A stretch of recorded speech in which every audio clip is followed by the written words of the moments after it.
আমরা আপনারা জানেন যে এই সাদেক এগ্রোর চেয়ারম্যান ইমরান হোসেন উনি মানি লন্ডারিং মাধ্যমে দেশের থেকে প্রায় 133 কোটি টাকার উপরে হবে অর্থ দেশের বাইরে পাচার করেছেন।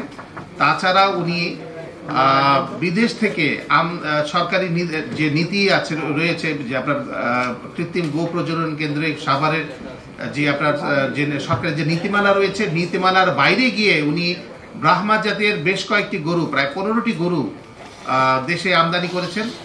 এই গরুগুলো আমদানির আড়ালে আমরা যেটা জানতে পেরেছি যে প্রায় 86 লক্ষ টাকা উনি দেশের বাইরে অর্থ পাচার করেছেন। এছাড়া আরো কিছু বিষয় তদন্ত রয়েছে।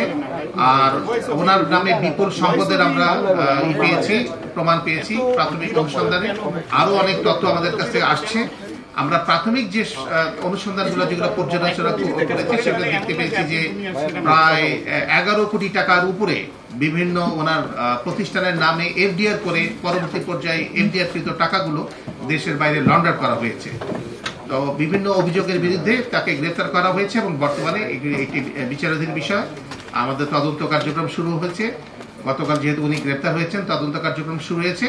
আমরা হয়তো বা আরো নিকট ভবিষ্যতে আপনাদেরকে আরো এই বিষয়ে বিস্তারিত জানাতে পারবো। মানি লন্ডারিং আইন অনুযায়ী সরকারি কর্মকর্তার কোনো সংশ্লিষ্ট থাকলে সেটি দুদক তদন্ত করে। মানি লন্ডারিং আইন অনুযায়ী সরকারি যে কোনো মানে কর্মকর্তার যদি মানি লন্ডারিং এর সাথে সম্পৃক্ততা পাওয়া যায় সেটি তদন্ত করবে দুর্নীতি দমন কমিশন। আমরা তদন্তের স্বার্থে এই মুহূর্তে তার বিস্তারিত এই সবগুলো জিনিস আমার মনে হয় প্রকাশ করাটা সমীচীন হবে না। তার নাম আমরা উনি যেহেতু মানি লন্ডারিং এর সাথে জড়িত ছিলেন, আমাদের কাছে যে তথ্যপত্র রয়েছে সেটা হচ্ছে যে টেকনাফ এবং উখিয়া অঞ্চল দিয়ে উনি মিয়ানমার থেকে এবং বার্মা নেপাল থেকে ভুটান থেকে বিভিন্ন জাতের গরু উনি আমদানি করেছেন। যেহেতু এটা একটা বিরাট বড় এরিয়া, অনেক বড় একটা পোরাস বর্ডার, আমাদের ধারণা যে হয়তোবা এখানে অন্য কেউ কোনো ব্যক্তি এবং গোষ্ঠী তাদের সাথে জড়িত থাকতে পারে। তো এই বিষয়টি তদন্তাধীন রয়েছে, আমরা সামনে আপনাদেরকে জানাতে পারব। আমরা উনি যে মানি লন্ডারিং করেছেন এই বিষয়ে আমরা কিছু ব্যাংকিং অবৈধ লেনদেনের আমরা তথ্য পেয়েছি।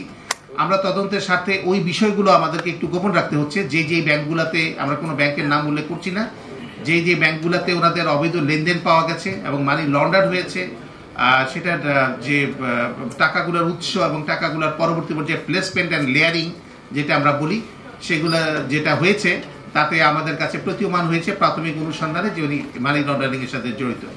উনি প্রচুর সম্পদের মালিক হয়েছেন। তাছাড়া মোহাম্মদপুর এলাকায় উনি সরকারি খালের জমি ভরাট করে সেখানে অবৈধভাবে ব্যবসা করেছেন। তাছাড়া ওনার নামে প্রচুর জমি, আমরা প্রাথমিক তদন্তে যেটা জানতে পেরেছি প্রচুর স্থাবর সম্পত্তির অনেক প্রমাণ পাওয়া গেছে।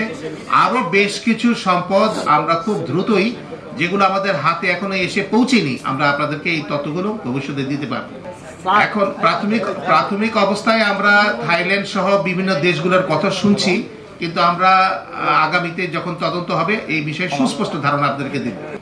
না, উনি তো যে কোনো ব্যক্তি গ্রেপ্তার হলে প্রথমে উনি হাজতে যাবেন, পরবর্তী পর্যায়ে মামলা তদন্তকারী কর্মকর্তা রিমান্ডের প্রেয়ার দিবেন। এটা পরবর্তী স্টেপ।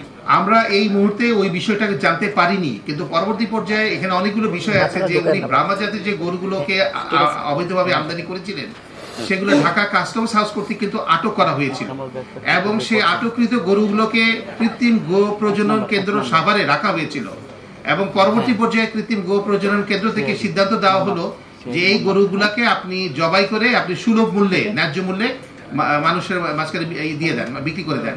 কিন্তু প্রবলেম হলো যে উনি এই গরুগুলাকে জব করেন নাই। জব না করে উনি জালিয়াতির মাধ্যমে কাগজ তৈরি করেছেন যে উনি জব করেছেন। আসলে উনি জব না করে এই গরুগুলাকে তিনি উচ্চ মূল্যে 11 কোটি টাকা মূল্যে উনি বিক্রি করেছেন এবং এই টাকাটাকে উনি দেশের বাইরে লন্ডার করেছেন।